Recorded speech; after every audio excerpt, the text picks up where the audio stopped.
12-year-old Nadia was a really good student.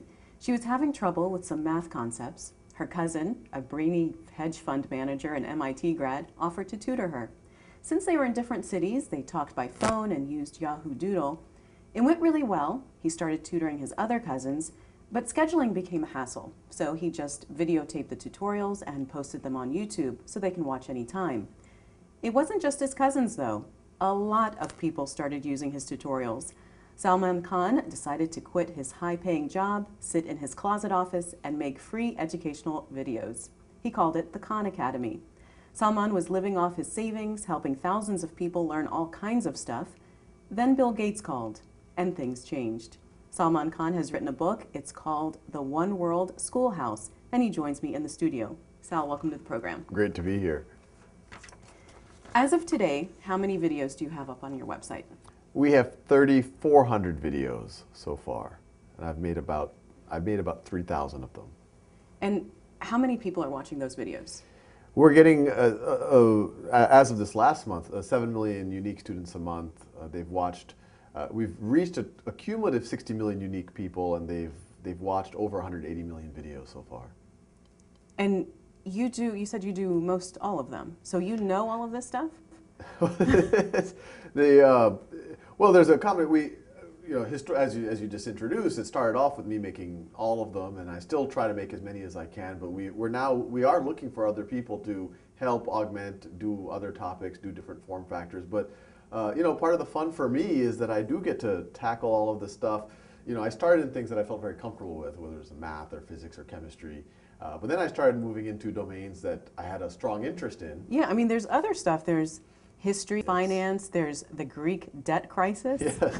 Well, finance and the Greek debt crisis, actually, that's very close to my old career. So I actually used to get paid to analyze that type of stuff. But the history, I mean, it's something that I've always had an interest in, and now I have the luxury of it being my job to really, I think the value add that I give is, this knowledge is out there. It's just out there and very hard to understand and connect the dots ways. And I can hopefully internalize that, distill it, get the conceptual chunks out and communicate it in a way that it makes sense for people. And going back to when you first started posting videos and math, why do you think they were so popular? What kind of need was there that was not being met? Yeah, I think there's there are several, and I don't know 100%. I definitely wasn't the first person to make math videos on YouTube or anywhere else. Actually, the idea of recording people making teaching has been around since VCR. Okay, now it's going to be on demand, or even before with radio. People said, "Oh, we'll teach online or teach over the radio." I think why this got traction, or at a scale that people hadn't necessarily seen before, a couple of things. They liked. I made these for my cousins, and they were very conversational, and they were very down to earth, and I would kind of do things in real time. I would think a lot about what I wanted to say, but they really felt like there's just some guy doing it for his cousins. And a lot of the feedback we've gotten is that they connect with that. It feels human. I think it was actually a blessing that on day one, it was just this project for family. If it started off, if Bill Gates had descended and offered me to do this, I probably would have gone down the road that a lot of educational videos or content goes down, which is highly produced, computer graphics, very scripted, usually made by committee, and then but then it sounds like your GPS. The next step in photosynthesis is when, and which sounds very polished, but not too engaging. And then on top of that, very close to my heart, I think the reason why I kind of was able to do reasonably well in my own academic career is I had a very holistic understanding of math and science, and I would see equally smart or smarter peers who would be memorizing formulas, who would be cramming for exams and then forgetting things. And in the back of my mind, I was like, well, they just need to get this kind of the holistic picture, and then it all just makes sense. And I wanted to give that to my cousins, and I think kind of a lot of the viewers generally out there appreciate that. So let's talk about the current method of education, because you say that it must change. This formal educational method that we've got now has to change. Why? What's wrong with it? Well, there's a couple, and this is what I stress a lot in the book is all of the focus on ed reform is about, they assume the system, and I'll talk in a second about what the system is, and they talk about, okay, they debate about teachers unions, or they debate about charter schools or public-private vouchers, things like that.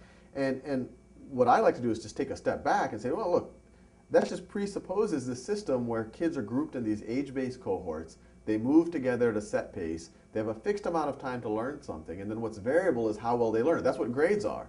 And we assume it's just a given that, you know, we have 2 weeks to learn parabolas, and then we give you an A, B, or C, and then even if you got a C, you move on. And if you don't learn it, we just have to move on because it's over. You move on, and even though we identified you have a gap, and I compare that to building a house, and you lay the foundation, and it's 80% sound, you're like, great, let's build the first floor, and you keep doing that over and over again.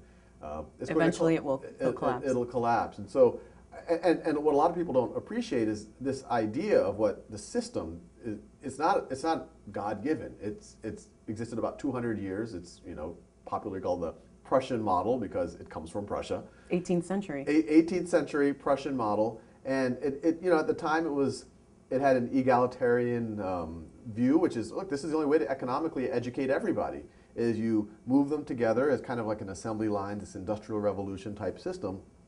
You know, before that, people would have much more, you know, in education speak now, you know, differentiated instruction. It would be much more one-on-one. If you were the son of a lord, you would have a private tutor who would be able to work with you. And we've never revisited this Prussian model in the last 200 years. And now it feels like there's an opportunity, because of some of the tools we have at our disposal, to move to a reality where students can learn at their own pace, the instruction can be more differentiated, teachers can be armed with data, and we can also rethink what happens in the classroom. The classroom is no longer one person lecturing to 30 at a set pace.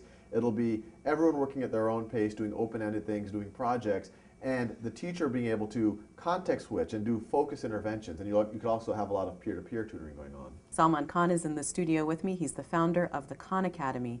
That's at khanacademy.org. Okay, so you have a chapter titled Swiss Cheese Learning. And this is what you're talking about, where you learn some things, but there's some holes there. Yeah, I mean, it's pretty much almost, including myself, everyone I know who's gone through the traditional system. You go through pre-algebra, and you pretty much learn to add negative numbers or multiply decimals, but there's a few edge cases that you're a little bit shaky on. And maybe you're a B+, A- student, maybe an A student, but there's still a few cases. But then you keep moving on, you keep having these little gaps. And then you get to calculus, and calculus, like, yeah, gee, what does cosecant really mean? But you're like, oh, I can kind of study my way around that. And so these gaps keep accumulating, and that's where the Swiss cheese comes from. And at some point, you hit a wall. You said something interesting, which was, you know, you take a test and you get 95, let's say, which is great. You're A, that's, you know, you're ready, you're smart, but there's 5% that you didn't really get. Yeah, and that even assumes that that was a comprehensive, reasonable test. I mean, all the time you hear stories of straight A students going to college and they immediately flunk out. And it's because of these gaps, and in those cases, they just had superficial exams. But yeah, even in a good exam, that A student, what was that 5%? That should be, if in anything else, you would go back and you would fix that 5%. But in the system we're in, this Prussian model, you just move on to the next topic. Okay, so what does flipping the classroom mean? I mean, you reimagine now this K through 12 education. Yeah, you know, flipping the classroom is this idea that predates Khan Academy, and it really is something that teachers out there told me about, which is, you know, you look at maybe 2007, 2008, I had, by that point, several hundred videos out there on YouTube, and teachers were starting to email me saying, hey, you know, you already gave a competent tutorial on factoring a quadratic or whatever else. I don't have to give that lecture anymore. So what they started doing is assigning these lectures, these video lectures, to students at their own time and pace, and then using class time for what used to be homework. So what used to be classwork is now homework, what used to be homework is now classwork. And there's a bunch of... And why is that better? Why would you do homework in the class? Yeah, and I think that's an improvement. I think you can go even further than that. But I think the advantages of that is, traditionally, I believe the reason why many students are frustrated with homework is that they have no one to give them feedback, no one to help them. And then they go to a lecture, and the lecture is completely at a set pace. Half the students are bored, half the students are lost. The teacher gets very little feedback. If you flip the situation, so to speak, now the students can watch lectures at their own time, their own pace. If they're in algebra but they forgot how to add fractions, no need to be embarrassed. They can watch a video on it.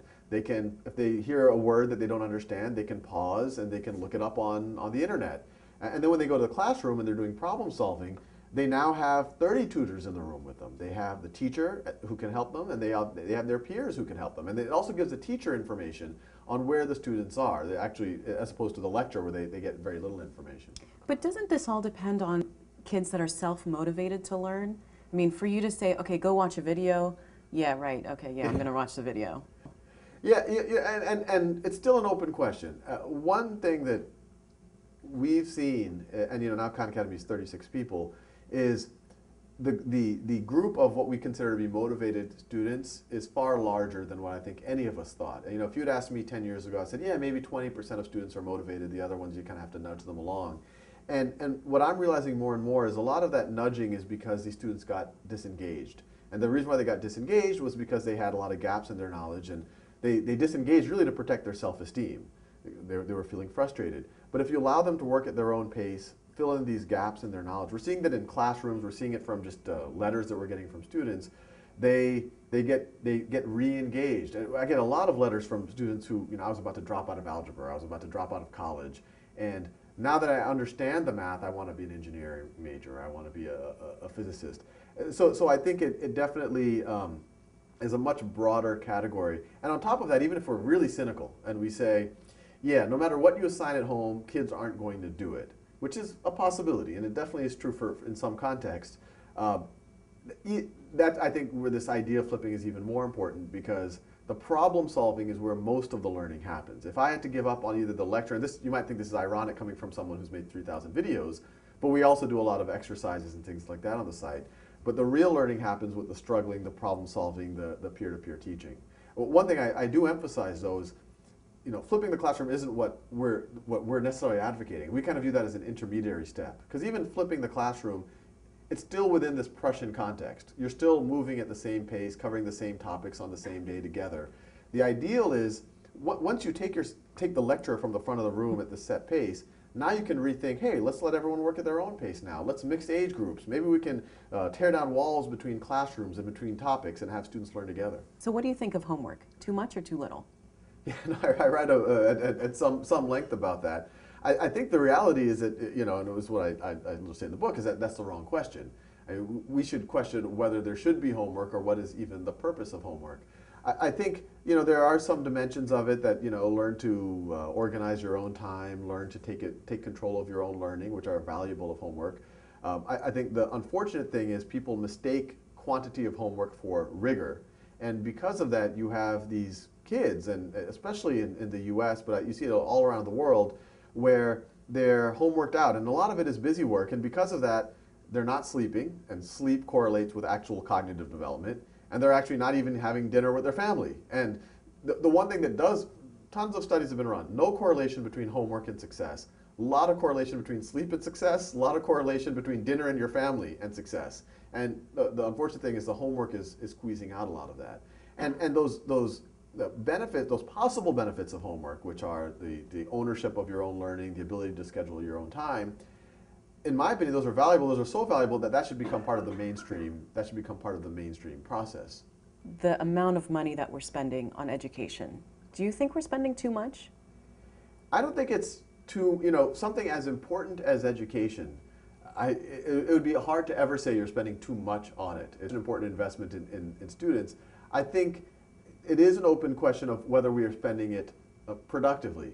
And it isn't an issue of teacher salaries and all of that. I actually think there's plenty of resources to pay teachers dramatically more. I mean, if you just do a back of the envelope calculation, and especially on the East Coast, a place like New York City Public Schools spends close to $20,000 per student per year.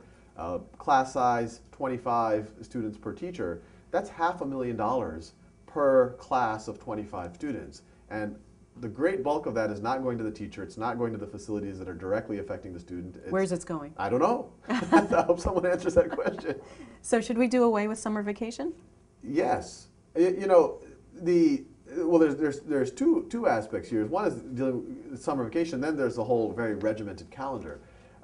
Summer vacation, some people may or may not know, it just comes from having an agrarian civilization or a formerly agrarian civilization where the summer was an important time for students to help the family. They had to work on the farm. They had to work on the farm. We are no longer an agrarian civilization.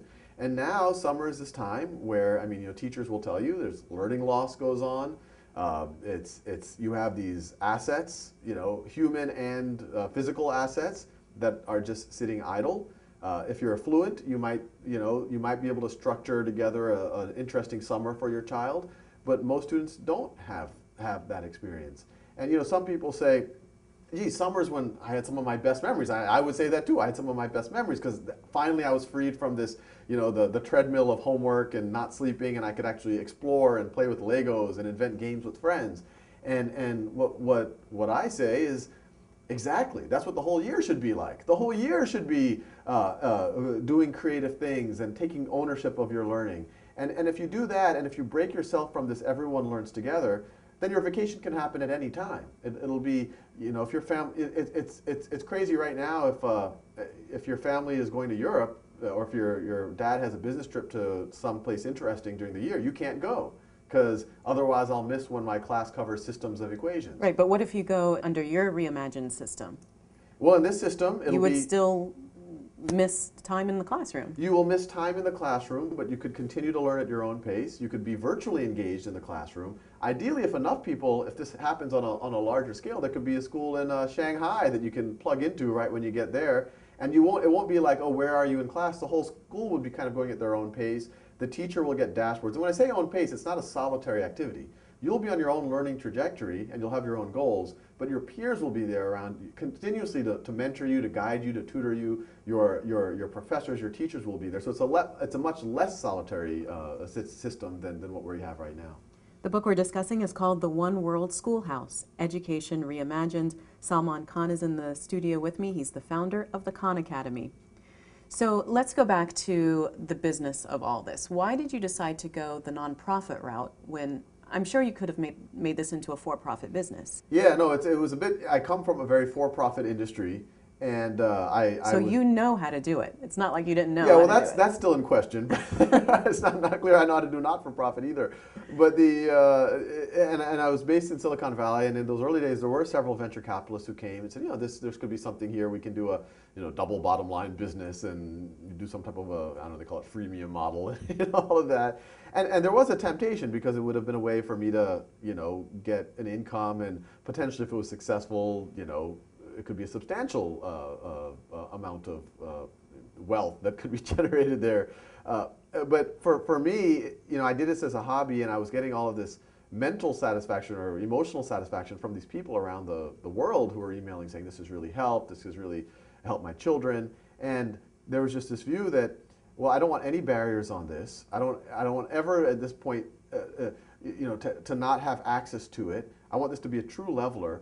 And it was somewhat delusional for a guy operating out of a closet at the time. But I said, we're at a kind of an inflection point in history. At every inflection point, you have new institutions that come about. Maybe this Khan Academy thing could be one of those institutions. And so you wanted to change the world. Yes, that was the delusion. Not necessarily delusional. Well, that's a great thing. It's seeming a lot less delusional now. So now I need even grander delusions. But yeah, But back when you were telling your wife, "Hey, I'm going to quit my job and I'm going to stay home and sit in the closet." Yes. No, and this was the first delusion she let me act on. But yes. But yeah, the not-for-profit it seems like there's a potential here that this, whatever you want to call it, Khan Academy, I hope it's continuing to teach people in 500 years. And only not-for-profits have that focus on mission that, you don't get, my kids might get spoiled and might want to sell it to the highest bidder, and who knows what it turns into. As a not-for-profit, no one owns it, so it can stay focused on education. So tell me about that call from Bill Gates. Well, I think a lot of entrepreneurial stories, and this is a not-for-profit entrepreneurial story, but 2009, quit my job. 9 months into it, started getting nervous. We were bleeding out of our savings about $5,000 a month. And actually, there's two folks. Ann Doerr gave a reasonable size donation that allowed me to get a salary. And then summer of 2010, Ann Doerr, who was kind of the first substantive donor, tells me that she's at the Aspen Ideas Festival, and she was texting me this. And Bill Gates was on stage and just telling the whole audience that he uses this site called the Khan Academy. For his children. For his children and for himself. Which made me somewhat nervous because those videos were made for Nadia, not Bill Gates. And then a few weeks later, his chief of staff called me and said, "You might have heard Bill's a fan." And I was like, "Yeah, I heard that." And we'd love to fly you up if you've got some time. And I was looking at my calendar, it was completely blank. And so, yeah, I think I could make it in Wednesday, 2:45. I could, I have to cut my nails and whatever else.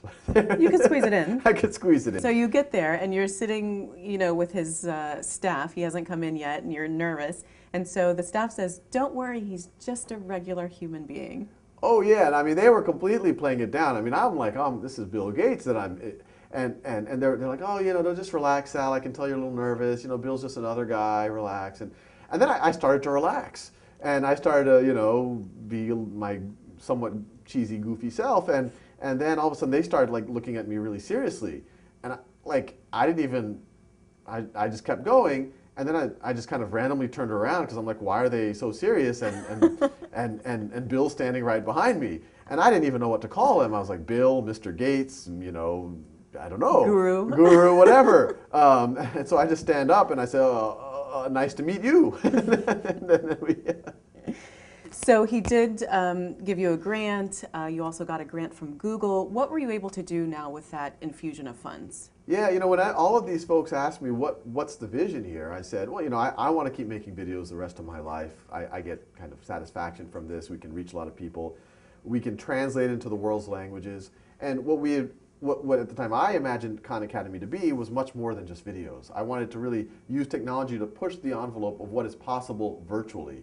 And that involved creating adaptive exercises where people can get feedback on what they're doing, dashboards for teachers, simulations, community on the site, so that now we have 7 million people on the site. We can have those 7 million people, hopefully it's not just a one-way flow of information from the videos to them or from the exercises to them. It's them contributing, them answering each other's questions, kind of in way with this kind of model of education that we want to push forward. Salman Khan is in the studio with me. He's the founder of the Khan Academy. It's spelled Khan. The book is The One World Schoolhouse, Education Reimagined. So the videos have been translated into a lot of different languages. What's your vision for how this can be used by people overseas? Yeah, there's it's already being used in over 200 countries, so pretty much almost every country. And right now it's predominantly people who have access to the internet and a computer. And in the developed world, that's a pretty large number, even though it's not everybody. Good thing is that that's getting cheaper globally. But what we see is there's other not-for-profits and NGOs who are taking the content. They're going into orphanages. They're going into rural villages, and it's really serving. But how can they be helped if there's no internet connection? There's no laptops. It's not like they can buy a laptop. Exactly. So there's some groups are sticking all the videos on. It's not ideal, but they're sticking all the videos on DVDs, and they're taking the Indian subcontinent. DVD players are ubiquitous because of the film. There's another Salman Khan there that Bollywood that has helped make films very popular. So they're distributing it on DVDs. Sometimes they'll put it on thumb drives, and they could go to take refurbished PCs that don't have access to the internet, and they're using it there. And so that's just starting. Over the next, I would say, 5 years, we're hoping to really crack that nut. One thing, hopefully the broadband and the computers will become much, much cheaper. You're already talking about tablets in India that are sub $100. People are talking 5 years will probably be sub $50. You can get internet connections, and these can be shared. These can be shared by 5 or 6 kids. So we talk about in the book how we think there's a model where you have one of these sub $100 tablets shared by 5 kids. These things last maybe 5 years, where the cost per education, even though it sounds very fancy, it's actually less than the cost of pencil and paper. It ends up being a couple of pennies a day. And do you think that this could actually start changing societies and communities? I mean, what kind of impact can this have? Well, I think I think it would be hard to argue with the fact that education is the single biggest lever for allowing a community of any kind to lift up. And right now there's tons of structural barriers. I mean, there's some in the US, but there's many in the developing world. Even if you have the resources, it'll be difficult to find teachers who are capable of teaching algebra or have the time to do it. Even if the teachers are there and the classrooms are there, a lot of the students have to help support the families. They're at all different skill levels. I mean, we talk about the Prussian model here, one pace fits all. It'll be even more difficult in a village in India. Some kids might be roughly at what we would consider grade level. Other kids might be completely illiterate. How do you address that? You also have the problem of adult education, where you have their parents need to be educated. And the best way to educate a child, at least in my opinion, is to educate their parent. It changes the culture that's happening inside the home. And all of that's very hard to do with a traditional model. Now you could create learning centers in these villages. If there are teachers in the area, bring them in, allow them to kind of move up the value chain, do focus interventions, but let the thing run 24 hours. So even if people have to work, support their family, they can come in for an hour or 2 hours a day and at least begin to improve themselves. So you talked about your vision for K through 12 education. What's your vision for how college might change? Yeah, college is interesting. You know, it's Expensive. Interesting is my euphemism for expensive. You have some places $200,000, and it's a very interesting transaction going on. You have the parents and students believe they're paying the $200,000 or whatever it might be for a credential, something that's a must-have if you want to be able to compete in the job market. If you ask the universities, they'll say, no, you're paying for an experience. You know, we devote maybe 5% of resources for assessment and credentialing. Most of it is for, you know, this manicured land, grounds and the research facilities and all the rest. What I think should happen, actually is happening, is a decoupling, or it will happen, a decoupling of the credentialing side of higher education and the learning side of higher education. And what that allows is the credential side can become a more powerful signal. Right now, you know, at Khan Academy, we're trying to hire as fast as possible. And when we see a Bachelor of Science, a Bachelor of Arts from, you know, even well-known universities, high GPA, we still don't know what that means. And we bring the person in, and we put them through a pretty rigorous filter because we don't know what they actually know. And then we're also ignoring a lot of people who might be able to contribute, but they just didn't meet the resume screen. If you have these decoupled credentials where anyone could take a nationally or internationally recognized kind of micro-assessment on a specific skill, they could build portfolios of those skills, and then employers would know that, hey, these people know those specific skills. And they wouldn't be a replacement for college. People would still go to college for that experience, but someone who doesn't have the luxury could at least take these assessments. Someone who maybe they majored in philosophy when they're in college and now they want to enter into the IT field, they don't have to go back to college for that and take time from their job. They can take an assessment. Maybe they learn on their own. Maybe they learn from Khan Academy. Maybe they learn from some other resource on the internet. So Sal, how's your cousin Nadia doing now? She's, you know, I tell her there's a lot riding on her success. That's right.